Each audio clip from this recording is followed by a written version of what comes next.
갱식이를 끓여볼 건데요. 이제 찬물에다가 멸치를 지금 제가 1시간 동안 이렇게 우려놨어요. 그러면 이렇게 색깔이 노랗게 우러나오거든요. 이걸 끓여보겠습니다. 그냥 다 넣는 거예요.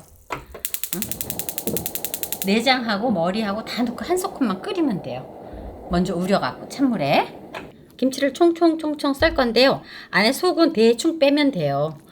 여기 우리가 명절에는 약간 느끼한 음식 많이 먹잖아요. 근데 이렇게 딱 끓여 먹으면 개운해요. 찬밥도 많고 손님들 오신다고 또 밥들 많이 하잖아요. 그리고 요 넣어서 끓이면 아주 시원하고 깔끔하게 한 그릇 뚝딱 먹을 수 있거든요. 총총총총 썰어주세요. 다시마도 한 입 넣어주세요. 팔팔 끓을 때. 팔팔 끓으면 멸치를 건져주는데요. 이게 찬물에 먼저 우렸잖아요. 그래서 오래 끓이면 안 돼요. 한 소끔만 탁 해갖고. 아주 멸치 육수 냄새가 맛있게 나고 있어요. 그런 다음에 김치를 넣어요. 김치 넣는데 국물도 같이 넣는 게 좋아요.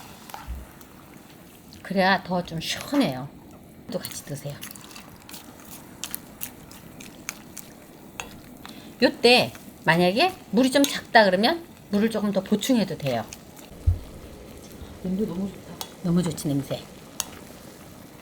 지금 이제 막 끓잖아요. 이렇게 끓일 때 간을 한번 봐요. 그러니까 많이 싱거우면 직간장을 조금 넣어주세요.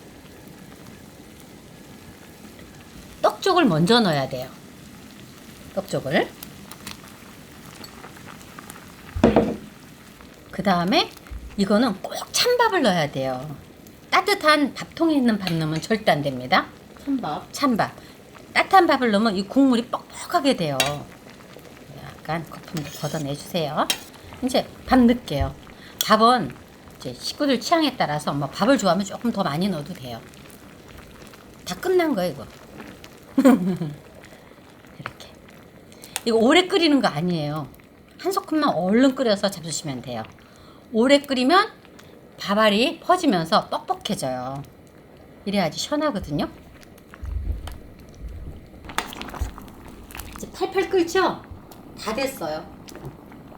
끓고 이제 떠 잡수시면 돼요. 떠보겠습니다.